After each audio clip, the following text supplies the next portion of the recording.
Sure. Jim Kennedy. I started working on this issue about 6 years ago in relationship to the rare earth work I was doing at the national security level and at the economic level.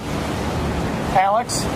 I'm just working with the Thorium Energy Alliance and a group in California to promote education in the general public. How did I even get involved in this? I was dealing with the mining issue and a value chain issue for the most valuable elements on the periodic table.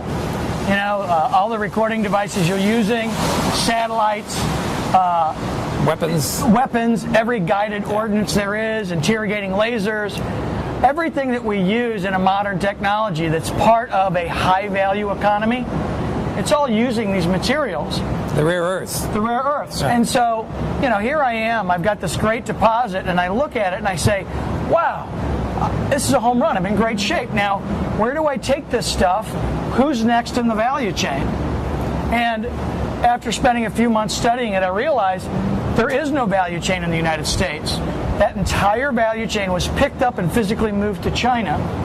And so I thought to myself, if we don't have a value chain in this country for these materials, these rare earth materials, we can't make iPhones, we can't make high definition televisions, we can't even make, you know, the components that are part of our defense system for our military. So we have to have these systems here.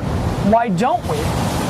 And then evaluating the winning and losing characteristics of various rare earth reserve deposits, I quickly discovered that the stumbling block was always thorium. Thorium was always this problem, this liability that was associated with rare earths. They're abundant, they're everywhere. We're throwing them away. Why are we throwing them away? Because we don't know what to do with the thorium. So I show up at the first conference and I'm like, hey, you guys, who wants my thorium, basically? And all of a sudden, they were looking at, where do we get thorium? Can you mine it? Is it abundant? Is it available? And I started working on this together. So I originally started out looking at how I could integrate what I had into a U.S. value chain. Not only do the resources come from China, but all of the specialized chemical or metallurgical components are from China. And you can't say, hey, I'd like to buy some dysprosium, send it to Oak Ridge or La Jolla, California, we're going to build these things. They won't do it. They say, if you want a guaranteed supply of this dysprosium, you will move your entire factory here, and you will hand us your IP, and you will hand us all of your patents, and we'll be able to duplicate your work. In the United States, a company called Mountain Pass reopened. It was the last rare earth mine outside of China to collapse and fail. Somebody ran by in California with a Geiger counter and said, oh my God, this is radioactive. They shut the whole thing down, and the entire U.S. effort and presence in rare earths was gone. So now, today, Moly Corp has raised $2 billion, and they're reopening, and they're going to challenge the Chinese. So they reopened this mine that isn't known for having the best distribution of rare earths. They reopened a mine that's known for having the smallest amount of thorium mixed in with their rare earths. It's called a bastnasite deposit, or a carbonatite. So now what they're doing is they're mining materials. There's out of the 17 rare earths, they're only getting about 6 or 7 of them in commercial levels, because when you get rid of the thorium, you get rid of the heavies, and when you don't have the heavies, there's so many things that you can't actually produce on the high-tech side. So here's the problem.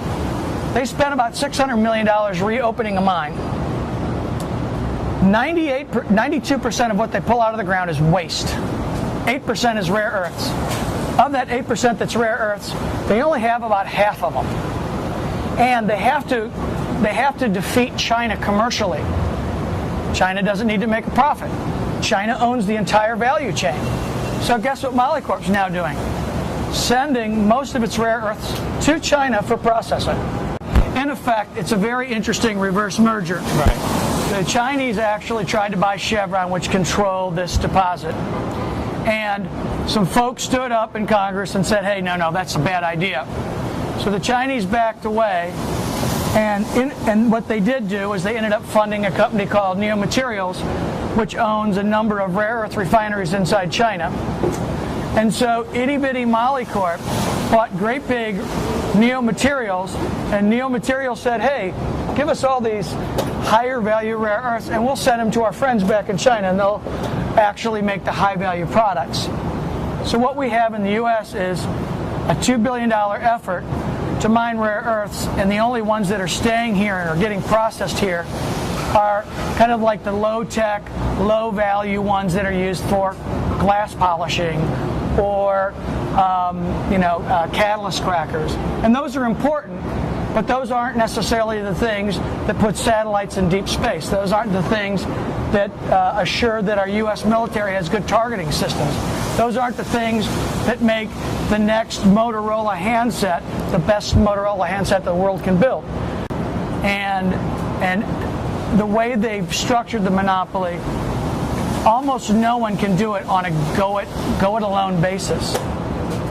There's so much rare earths that we're throwing away because of thorium, and this material we can capture is actually part of some other commodity stream.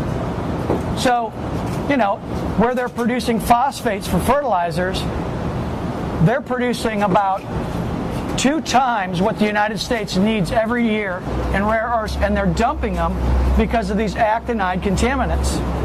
This is true for the heavy mineral sands mining business, who's throwing away at least 100% of what our country needs every single year because of the thorium contamination. We could solve the rare earth problem without opening any new mines, and we can solve the energy problem without mining either.